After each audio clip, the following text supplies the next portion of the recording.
ತುಪ್ಪದ ಹೀರೆಕಾಯಿ ಚಪ್ಪರದವರೆಕಾಯಿ ಸಜ್ಜಿಗೆ ಸ್ವಲ್ಪ ಮಾಡುತ್ತೀಯ ಬೆಲ್ಲದ ನುಗ್ಗೆಕಾಯಿ ಬೆಲ್ಲದ ಬದನೆಕಾಯಿ ಅಕ್ಕಿಯ ರೊಟ್ಟಿ ತಿನ್ನುತ್ತೀಯ ಬೇಡ ಬೇಡ ಕೆಣಕಲ್ಲು ಬೇಡ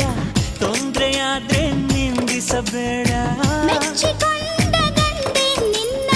ತೊಂದ್ರೆ ನಂಗೆ ತುಂಬಾ ಚೆನ್ನ ನಿನ್ನ ಪ್ರೀತಿಯ ಮಾತೆ ಚೆನ್ನ ಮಲ್ನಾಡಡಿಕೆ ಮೈಸೂರು ವಿಳದೆಲೆ ಬೆರೆತರೆ ಕೆಂಪು ಪೋರಿ ನೀನು ಪೋರ ನಾನು ಕುಡಿದರೆ